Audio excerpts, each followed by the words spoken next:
Good hello to everybody, and welcome to another episode of what I have inexplicably named Talky Time, even though I talk about some heavier issues, and today will definitely be a heavier issue day. This is, for those who don't know, sort of an informal, unscripted conversation, discussion about a specific theorist, idea, whatever. In this particular case, we are looking at 3 books by Carol J. Adams. So, we'll be looking at just 3 other books. We'll be looking first at The Sexual Politics of Meat, then The Pornography of Meat, and lastly, we will be discussing Neither Man Nor Beast. So those are the 3 we are going to be looking at today. Fun. Alright, so first off, Carol J. Adams, basically a major figure in ecofeminism, much like all the other figures that I've thus far spoken about in this sort of loose ecofeminist series that I've done over the past few weeks. So Carol J. Adams is a bit different to some of the others. A lot of her focus is on representation. So she'll be looking at essentially how animals, non-human animals, and meat are in a sense represented through language, through images, through anything like that, basically through beliefs, and how those representations then inform people's beliefs and thoughts about non-human animals and also about other things, because, of course, ecofeminism is the intersection, in many ways, of things like meat or animals, woman, gender, race, a variety of things. And the sexual politics of meat is focusing on a specific aspect of this, and then the pornography of meat is essentially a companion piece to the sexual politics of meat. It is effectively a continuation slash visual guide in which it reinforces the ideas that are in the sexual politics of meat. So let's just get started with this particular book. Now, this book is considered an absolute classic, all right, to the point where, you know, it's got like a 20th anniversary edition, a 10th anniversary edition. So first, and she actually says this quite fantastically in this preface to the 20th anniversary edition, which is on page 4 of my copy, basically saying, what actually is the sexual politics of meat? What does that even mean? So, this is the quote. It is an attitude and action that animalizes woman and sexualizes and feminizes animals. Alright, so, quite simple. We'll be getting into this as we go, because at first it can sound a bit strange. Right, it can sound like a bit of a strange thing. What are you talking about, that we animalize woman, and that we sexualize and feminize animals? Like, what does that mean? Well, we'll get into that. So, now, she goes through, and I think we're going to go like kind of chapter by chapter in a sense here. So chapter 1, which is literally just called The Sexual Politics of Meat. So there we go. We've got the title again. Meat has been a cultural symbol for a very, very long time. All right. So it has classist and sexist undertones, meat consumption, because meat was often the thing that was consumed by men and by the rich. It was not servants, and it was not the woman. Of course, upper class woman would eat meat, but there tends to be this association with meat and men, which we will, or more so, I suppose, meat and masculinity, which we will see more as we go. So men are sort of the ones they are the ones that eat meat. And you'll often see, she brings up things like, say, cookbooks that emphasize that not only you need to eat meat for men, like men need to eat meat. That's why you need to be good at cooking meat for your man, for your husband, for the only reason you exist. So that is a lot of what she looks at. And there are a lot of these kind of racist associations as well with meat, where it was that when it comes to the luxury of foods, meat is kind of at the top. All right, so first, rich white people get to eat meat first when it's expensive, and when it becomes cheaper, then, you know, the non-whites can do it. But even in the hierarchy of white people, men are allowed to have meat before women. And you would see she brings up examples like how it was a common thing that, say, during things like the Depression and such, when a lot of food was expensive and everything, it would generally go to the man first, because man needs, man needs this kind of meat, and there's this association that people who are like working people, athletes, people who are manly and masculine, they need to eat meat because, I mean, you can't be a bodybuilder, you can't be like strong and be like a vegetarian, even though that's incorrect. You can. You don't need meat. Meat is actually entirely unnecessary. Entirely, but that's the idea, right? And she says here, page 56, it has traditionally been felt that the working man needs meat for strength. A superstition operates in this belief. In eating the muscle of strong animals, we become strong. So it's like that kind of idea of, if you eat the heart of your enemy, you'll become strong. It's that kind of idea. If you eat, then you'll become the creature. You'll become strong. So that's fun. So this idea that, oh, no, to do the strong thing, you have to do it. And, of course, if you're effeminate, that's when you eat, vegetables. As she says here on page 63, men who become vegetarians challenge an essential part of the masculine role. They are opting for woman's food. How dare they? Refusing meat means a man is effeminate, a sissy, a fruit.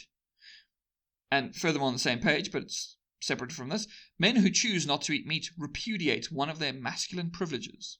So, this idea that, and I am currently not, but I was a vegetarian for many, many years, and there is this idea that you do get of being associated with femininity, woman, homosexuality, if, oh no, you don't eat meat, so you're one of them. It's this idea, this absolute nonsense idea. But also, of course, anyone who acts like that, you shouldn't talk to because they're incompetent children, but whatever. So we get this baseline, right? That meat is for men first. Women can have meat, of course, later.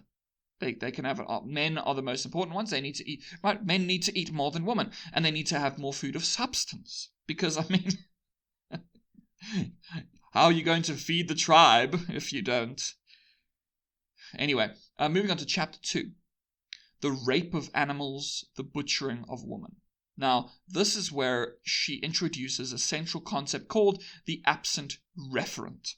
This is a very important thing in terms of Carol J. Adams' work. It's a central component to her work, and it is very, very necessary to understand it to understand her work going forward. So, what is the absent referent? Okay, the absent referent. This is kind of a semiotic term in a sense. So, in semiotics is a methodology for analyzing basically representations. So, in that, you get a signifier and a signified. All right, a signifier is a thing, a picture, a word, something. The signified is what that means. Quite basic. Now, those two things make sense, but however, the signifier is not actually the thing. The thing is called a referent. So, if I see a tree, what I'm actually seeing is a representation of a tree. The actual tree itself is the referent. So, when she's talking about the absent referent, that's saying that a referent that is not there, and that is what meat is. Meat is a signifier, right? It's a thing, but it does not actually represent anything. The thing that it was is dead. The animal. As she says 3 points. They literally die to become meat. Animals, right? They are killed. Which means that we then change our language about them. We're not eating baby animals. Like you go to the butcher and say, I would like some animal. You don't say that, you say I want some meat. We don't eat baby. We eat veal. We eat lamb. We don't eat, we don't eat cow. We eat beef. But this is also, of course, an English thing. There are languages that aren't like this, but it is still an overall mentality. So now what happens is that animals become essentially metaphors for other things, and meat is no longer the thing. So we do not pay attention to the animal. We basically remove the animal from the equation. Meat is not an animal. Meat is meat. Meat is an object, right? An animal is not an object. An animal is a subject. An animal is a living creature.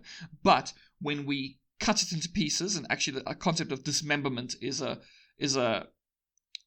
concept that runs throughout a lot of animal studies stuff, the dismembering of animals into pieces, you no longer see it as a whole. It's not a chicken, it's a chicken breast. You know, it's not beef, it's a steak.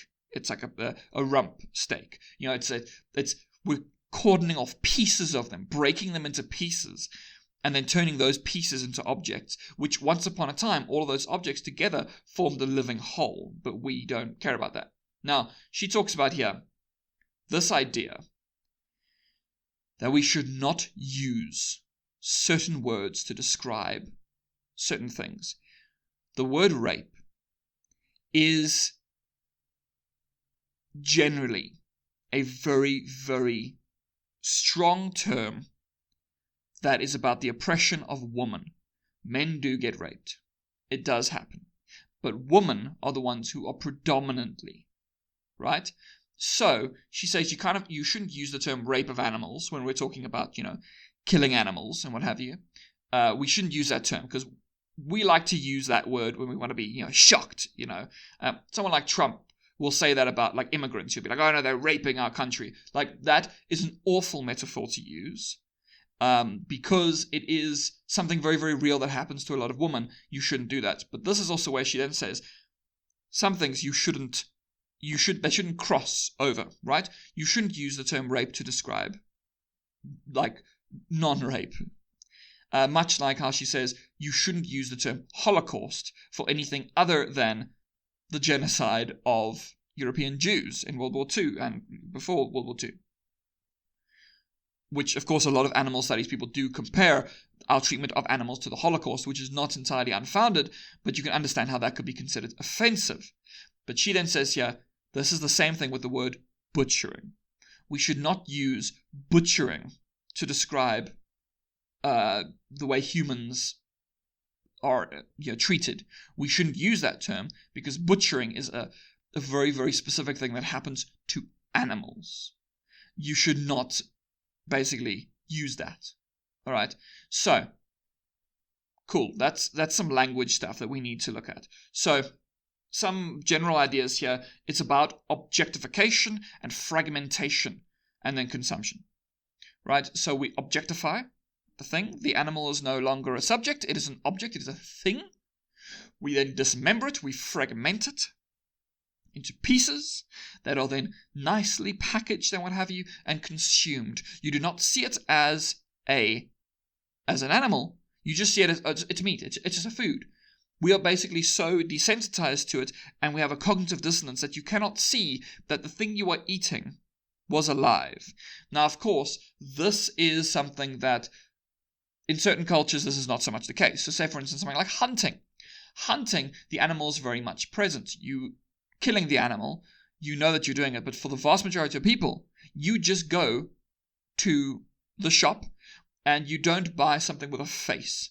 I was in a grocery store the other day and there was literally an entire pig's head that you could buy at the butchery section, at the butchers. You could literally buy a pig's head. Now there, I think the culture that would be willing to eat a pig's head is not one that conforms so much to the absent referent. They understand that they are eating animals, not meat. But in a lot of sort of westernized ideas, we have this fragmentation idea, which is inherently tied to factory farming. So we are separating ourselves from the actual animal. So that is essentially what is going on there. All right. So let us move on to the next chapter. Masked violence, muted voices. So let's first, this is a quote she uses, page 94. We live in a culture that has institutionalized the oppression of animals on at least two levels. Informal structures such as slaughterhouses, meat markets, zoos, laboratories, and circuses, and through our language. So we oppress animals through formal structures, right? We keep them in We keep them on farms, which we then kill them, and we sell them as meat. And we keep them also in places like laboratories, zoos, circuses, what have you. So that's a physical thing. But we also oppress them through our use of language, right? So, people do inherently know. People know that they are eating animals, but they don't want to think of that because, well, it isn't nice to think of eating like a dog. That's why you get people who get so angry about, like, say, Chinese dog eating traditions, when really, how is that so different to eating a cow? It's just because you are used to having dogs as pets. That's the only reason you can't fathom eating a dog. We had a cow before, and she was delightful. We didn't have her for, like, killing purposes. They wanted to milk her. But she was such a sweet creature, and she acted like a dog. She got excited when you came to her. She started jumping around, like she would literally jump from side to side every morning when you came out to say hello. And then she would pretty much, like, hit you. She would run up to you, which was scary, first of all, because it's a cow and cows are big. And then she would rub her head on you. Really happy. She'd be like, there we go. And then she'd rub the other side on you. And she'd almost push you over. She was so excited, so happy. And when you look at that, can you really go, oh, cool, this is a creature I eat? You don't want to do that. We want to distance ourselves. So that's what we do. We get rid of the violence. We mask it, right? And we get rid of the animal voices. The reason you don't want to eat dog is just because of cultural bias. That's the only reason. You know, if you're in a culture that eats dog, you don't see anything wrong with it. Why would you? It's just like how if you're in a culture that eats cow, you don't see anything wrong with it. There is the idea that, for instance, in Hindu culture, cows are not ready to be eaten, they're more so venerated. And in that case, they would think it's preposterous to eat a cow. So everybody has different, views on this. It's entirely based on your culture. Entirely based on there are obviously huge swaths of culture, Muslim and Jewish cultures, that do not eat pork. Because, scripture, the holy word, says you cannot eat pork. So they would find it disgusting to eat pork. Yet, say Christians who also, have a book that says don't eat pork, but they ignore that, they're happy to eat pork because they don't see it as something wrong. It all depends on yourself, right? So, what happens is that there were several stages of this. So there was like the idea of like doing it yourself, right? Hunting. You kill the animal, then you skin it, you cook it, you eat it, right? There you have a full relationship with the creature. But then we started moving towards domestication. We kept animals, we didn't hunt them, right? With the agricultural revolutions, the pastoral revolution that we had at some point in our prehistory. Then, in more recent years, we finally moved into factory farming, the complete disintegration of the subject of the animal. It is no longer about you don't see it as an animal. And then when a movie like, say, Okja comes along, which shows you what happens to animals, people are disgusted. Like, that's why you get so many ethical vegans, people who look at animals and go, yeah, I don't want to eat that. I don't want to eat something alive. Because there's a point that was made, I believe, by Mary Midgley, was that meat eaters see themselves as eating life, whereas vegetarians or vegans see themselves as eating death.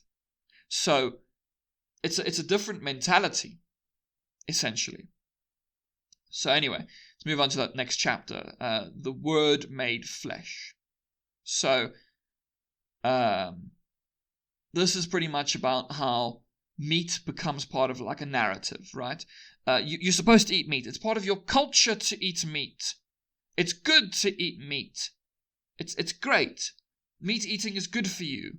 You'll often see this like, as a former vegetarian who at some point needs to go back towards veganism because this is what I study, and it is not an absent referent for me. I know exactly what happens to animals, and often when I eat, I look at things and I go, yeah, this is wrong. And so, at some point, probably soonish, I will go vegan.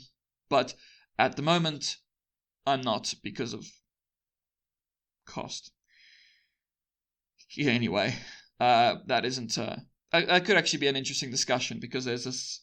Just as a quick aside, there is this idea from, like, say, a lot of vegans and such that, oh, no, you should just go vegan. And you go, yeah, but actually, eating healthily is quite expensive. And eating very healthily without meat is also very expensive. Which then some vegans who don't know the price of things will basically be like, oh, no, but meat is expensive. Not if you buy cheap meat. You know, I will buy these massive, like, 2-kilogram bags of cheap stuff because it's cheap.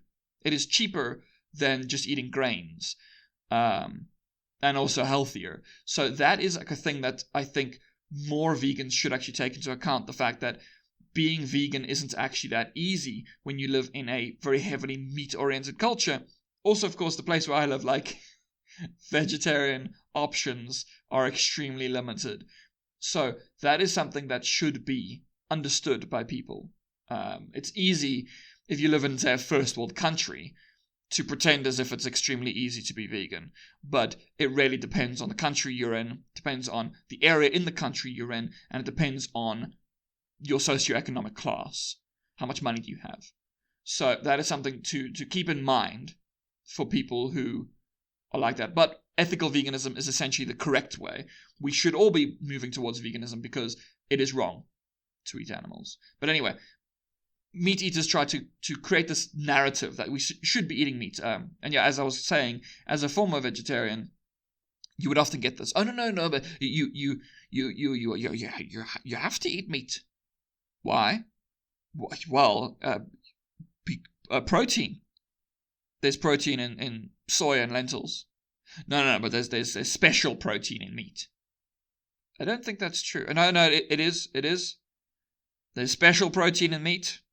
If you don't eat meat, it's unhealthy.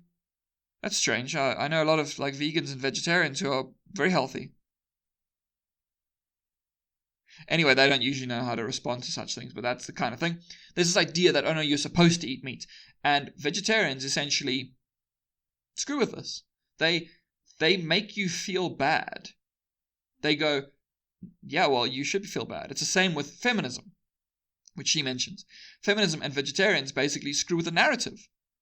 They come out, and I remember there was an essay I read, fantastic essay called something like Confessions of a Feminist Vegan Killjoy. Such a great essay. And that was basically just being like, yeah, listen, I'm like a feminist and a vegetarian or vegan. And so when like, say, people offer me meat, I can't help but be like, you know, that's death, right? Or when people say patriarchal things, can't help but correct them. And you are seen as like a killjoy. You're seen as someone who's like, you know, being difficult. But are you? You're trying to be moral. You're trying to be correct. And should not we all try to be moral? But, you know, people don't actually want to be moral. People want to just live their lives and it'll be fine. So, yeah, there's this idea, there's a narrative that, oh no, meat eating is the correct way, right? You'll see a lot of people who try to say, oh no, but human, we have canines, which means we eat meat. Whereas if you look at our mouths, you could probably say, well, yes, we have 4 canines, I think, mostly molars and premolars. And so we're probably more so omnivores. However, we can choose to not eat meat. So that's a stupid argument. But anyway, yeah, then she goes into, like, part 2 is a couple of things about, like, let's say, literature, which I don't think I'm going to really go into very much. But she does bring up some things like, for instance, Frankenstein's monster was vegetarian. She also brings up things like, for instance, the Garden of Eden, for all you Christians out there, was vegetarian. Us eating meat is part of our downfall. But, you know, not many Christians read the Bible. So, yeah, funsies. Now, it goes sort of back in with part 3, where it is more so talking about how we should be trying to adopt a feminist-vegetarian angle from things, which is pretty much what ecofeminism is. So I'm not going to go too much in depth into it, because you can literally just watch all of my videos about ecofeminism. There are a lot of them. I think there's like 6, or will be 6 after the next and final, I believe, one. So cool. But we should be moving more towards that, this idea of getting rid of this idea. All right. So she says here in the epilogue, page 241, because of the dominant discourse which approves of meat eating, we are forced to take the knowledge that we are consuming dead animals and accept it, ignore it, neutralize it, and repress it. We need to just ignore it. Just ignore it. It's fine. It's fine. You don't need to think for yourself. Just go to sleep. So anyway, that was the sexual politics of meat. Now, the pornography of meat is a bit different, but also not really. So the pornography of meat is kind of a companion piece to the sexual politics of meat, even though it came out about a decade later. Now, I was lucky enough, because I struggled to find a copy that wasn't extremely expensive, and I ended up not finding one, so I had to buy one firsthand for very expensive. But one good thing about that is that it's the new and updated edition, which is great. Released in 2020 instead of 2003, so it has a lot of contemporaneous examples. So this is actually great. Now, I'm not going to go like chapter by chapter like I did with the last one, because a lot of this is kind of echoing the same kind of ideas in the sexual politics of meat. But I do think if you're going to read sexual politics of meat, you should read the pornography of meat. Now, they are very connected to each other. Now, the pornography of meat itself is essentially those images that we see that allow us to believe that animals are basically sexualized. So in that sense, right, men eat meat. Now, she actually also looks at specifically the literal sexualization of animals in meat production. So this book is full of images. Now, when I say images, I don't mean images of like slaughterhouses and factory farms. Not those kind of images. These are more so cultural images, so pop cultural images about meat. All right, and it will have, say, there's a famous one. Now I can't remember what it's called. Doesn't matter. Hamlet. Is it Hamlet? Whatever. It's a pig that is on a recliner. It's obviously like been stuffed or something, and it's sort of leaning back all sensually, and one of its paws is by its groin, like basically simulating the idea of it masturbating. So that is trying to create this image of like a sexy woman vibe for some reason, because this is the kind of thing we do, and it's full of images. Like you can literally like look up the pornography of meat, and you'll see lots of pictures and such of things like pictures of, say, cows in advertising that are saying things like, "You want a piece of me," or one that was chickens, and it said, "A lot of chicks say they will, they'll give their life for you, but our chicks literally die for you." Things like that, where it's trying to associate sex, woman, and animals, and being like, "Oh, look at this sexy cow, don't you want to just eat it?" Which, when you think about it for more than a few seconds, is, disgusting. Like there's a famous Big Mac advert, which I like to use to explain sort of representation of images and what they're trying to show to my students. And it's a picture of a Big Mac on a velvet red bedspread, and it says, "Don't look at me like I'm some piece of meat. Are you Mac enough?" And like there you go, okay, cool. So it's literally going, okay, great. That's kind of disgusting. Like, and that is actually a whole section that makes fun of that advert in H Bomber Guy's video, Woke Brands, I think the video is called, which is just about advertising. But it does bring up that as a short aside. But that's the kind of thing. We see these images of like sexualized meat and burgers and things like that, and we sort of go, "Oh yeah, that's normal." Yeah, I mean, cool. You're gonna have that burger, and you're gonna have like a model, next to it, and it'll say something like, "Do you want a piece of me?" Which, if you do, just think about it for like a moment, you will realize how disgusting that is and how weird that is. That you're basically associating sexual intercourse and sexual desire with a burger.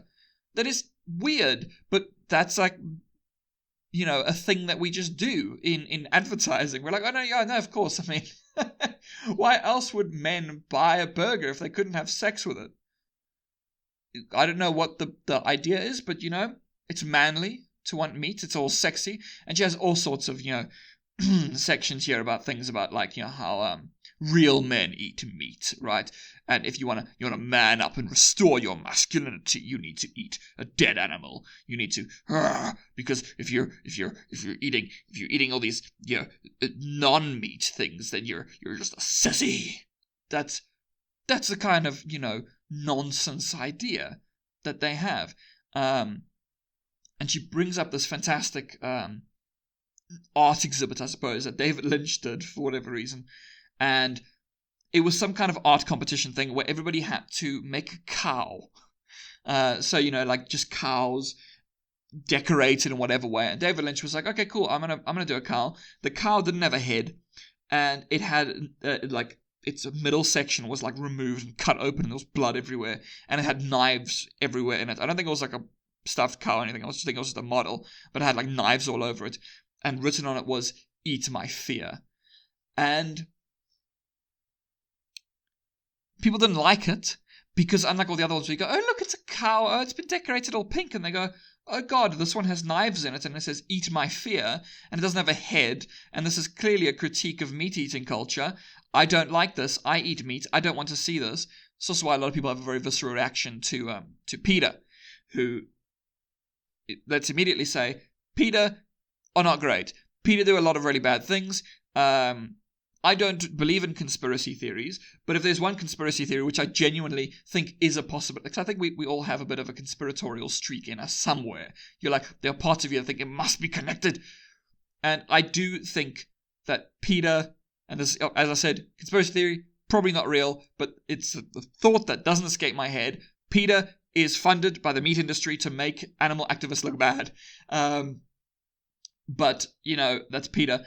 But people have very visceral reactions to things PETA does. And a lot of those things, like the shock campaigns, are a good thing, actually. Because people try to hide from the fact the things that we do to animals. And, you know, should you? Should you be hiding from these things? Or should you acknowledge them and maybe stop eating meat? Because really, it's the same as, say, gun ownership. The only reason that you want to eat meat, don't lie. Okay, don't lie. Don't say, oh no, it's because it's, you know, animalized protein is more important. It's better. It's better for you. Don't talk nonsense like that. That's absolute rubbish. You can go without eating meat. No one on earth needs meat. There's so many things you could eat instead. No, that is nonsense. It's the same, and same with the guns. Don't go, oh, it's self-defense. The self-defense involves murdering someone, and a lot of the time, say in my country, you're not allowed to just carry a gun on you most of the time, unless you have a special license to. But, like, if you actually shoot someone, you'll probably go to prison. This isn't America where you can shoot someone in the back and get a medal. So, that idea, you know, oh no, meat is necessary. No, it isn't. Just tell the truth. You like the taste of meat. That's why. That is actually why. And you don't want to have to give up your convenience of a tasty meal in response to, you know, animals being tortured. Just tell the truth. Don't act as if, oh no, I'm so high and mighty. I have to eat meat because it's important that I eat meat because I'm a man. Rubbish. But it's just stupid. So cool. Now she says here in one section, page 16, this is just a great little thing when it comes to, you know, the idea of, as I said before, fragmentation, right? We have to break animals into pieces. An average meat eater will consume in a lifetime 984 chickens, 37 turkeys, and I'm assuming that's quite American because I've had turkey before, but I last had turkey when I was like 8. 29 pigs, 12 cattle, 2 lambs, 1 calf, and more than 1,000 fishes. People don't need mouths big enough to swallow entire non-humans. Instead, they eat them piece by piece. Fun. Now, also, something that she brings up, which I think is a really good thing to bring up in terms of this whole sexual politics, right? That we sexualize animals. That's because we have a rise of things like breastaurants.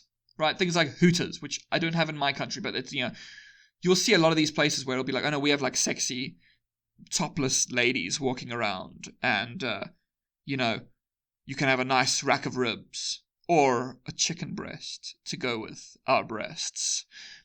You get places like that. There's a place in South Africa called Beefcakes, which is kind of like a drag bar chain meat place.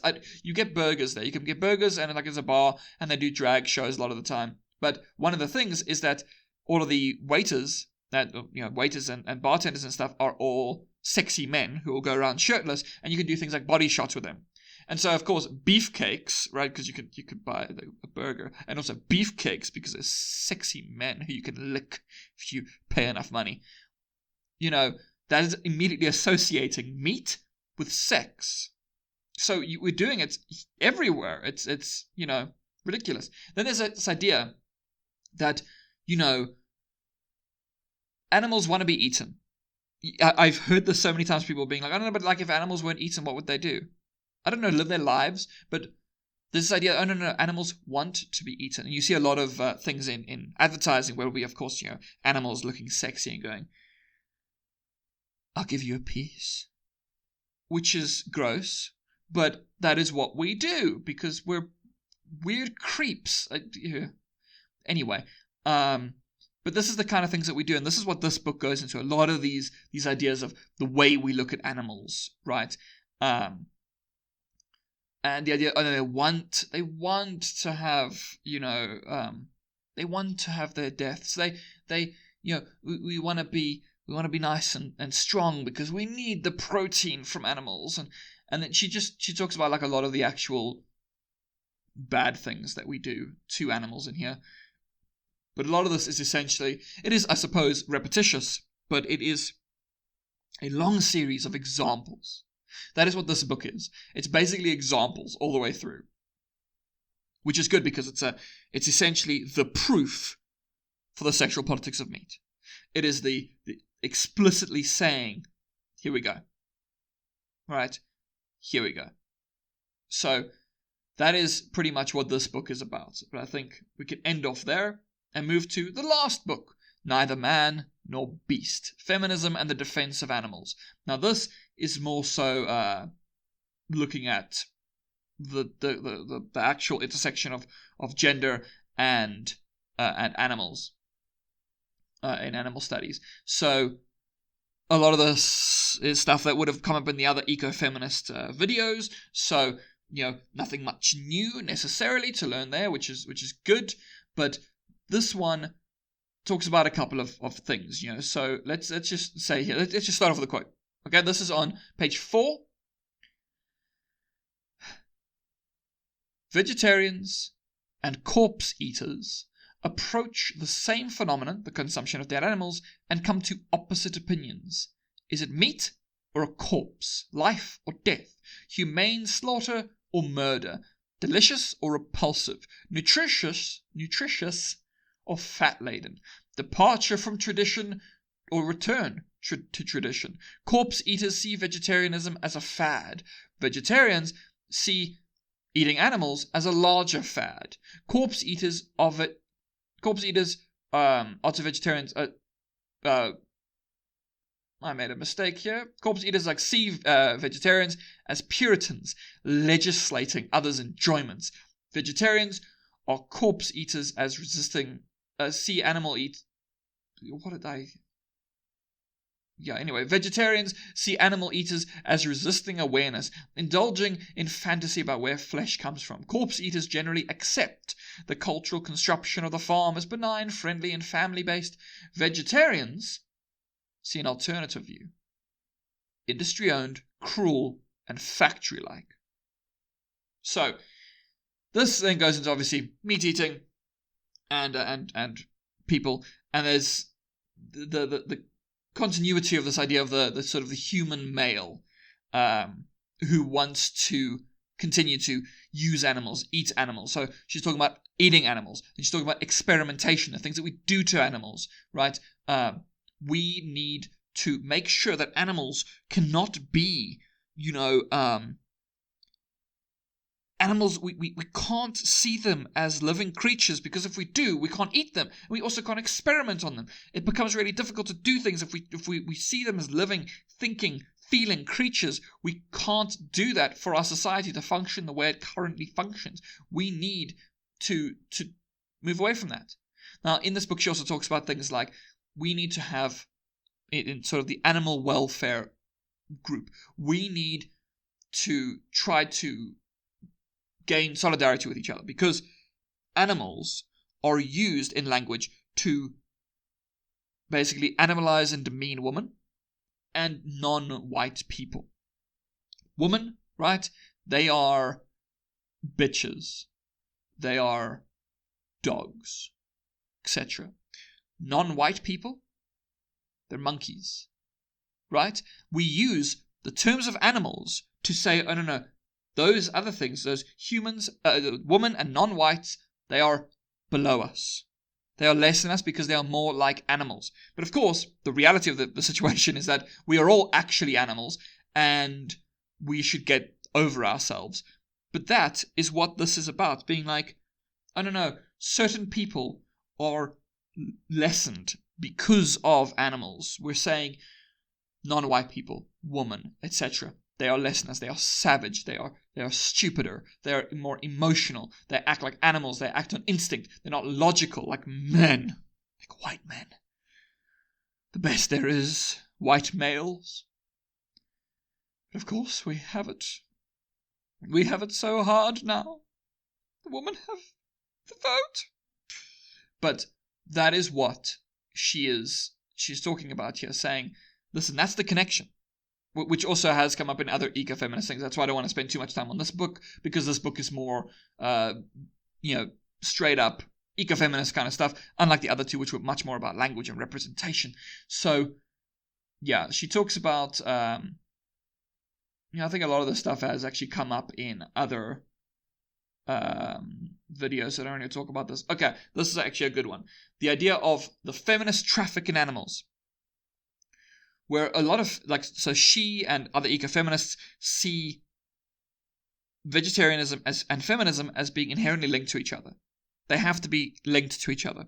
But there is a certain breed of feminism which refuses to acknowledge other oppressed groups like animals or non-white people or queer people, and doesn't want to incorporate them into feminism. The most pretty famous example currently are TERFs, who refuse to allow transgender people to be part of basically LGBT QIA plus stuff. They don't want them to be part of it because they're bigots. That's why. That's the only reason. So that is that sort of aspect. And those people, of course, will not want to acknowledge that they are actually part of the problem when it comes to the way we treat non-human animals. They do not want to incorporate animals into any of this. They will be against human trafficking, but not against animal trafficking. Because, isn't it the same thing? We're moving them around to different places so we can consume them. Now, obviously, with human trafficking, usually the people aren't consumed physically, but they are consumed in a metaphorical sense, in the sense they are used until eventually they die. And she is saying, listen, feminists, she looks at things like feminist conventions where meat will still be served as food. And she's like, why are you doing that? Why are you intentionally serving the flesh of oppressed creatures when you yourself are trying to fight oppression? Why are you doing that? Is essentially hypocrisy. So you can also understand why someone like Carol J. Adams is maybe was not so much liked. I said was as if she was dead. She's not dead. She's very much alive. But ecofeminism doesn't seem to inspire as much anger as it once did in certain feminist circles. But you can understand why she might not have been very liked, because she came out and was like, "You're eating meat, which is wrong." It's kind of saying that your feminism is incorrect because you do not incorporate others into it. You do not incorporate other oppressed creatures. You only see, because this is where you'll get certain feminists like more so liberal feminism, where it's sort of the cis-het white woman. That's like liberal feminism. And they're like, oh no, we don't really care about black woman. Who cares? We don't really care about queer people. We don't care about animals. And then you of course go, well, of course they're also like oppressed groups. They should probably also be, part of this.